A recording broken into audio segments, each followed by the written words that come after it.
নমস্কার বন্ধুরা, ইউটিউব চ্যানেলে গার্ডেন মাটি টিপসে আমি আজকে সিজন প্ল্যান্ট দেখাবো। গ্যাডুলিয়াস দুই কালারের গ্যাডুলিয়াস বাকি আছে, হলুদটা ফোটেনি এখনো, ফুটবে। সাদাটাও আছে, পিঙ্ক আছে একটা,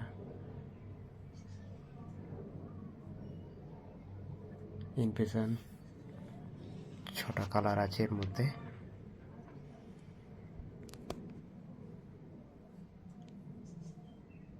পুরো ফোটেনি এখনো সিজন। ডালিয়া হেবি সুন্দর লুক, ডালিয়া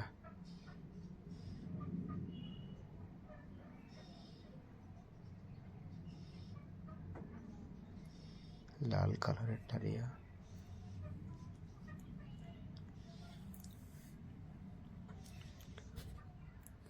पिटोनिया और नेस्टेसियम। ভালো লাগলে কমেন্ট করুন, লাইক করুন এন্ড শেয়ার করুন। যত শেষে সালভিয়া। জয় শ্রীরাম।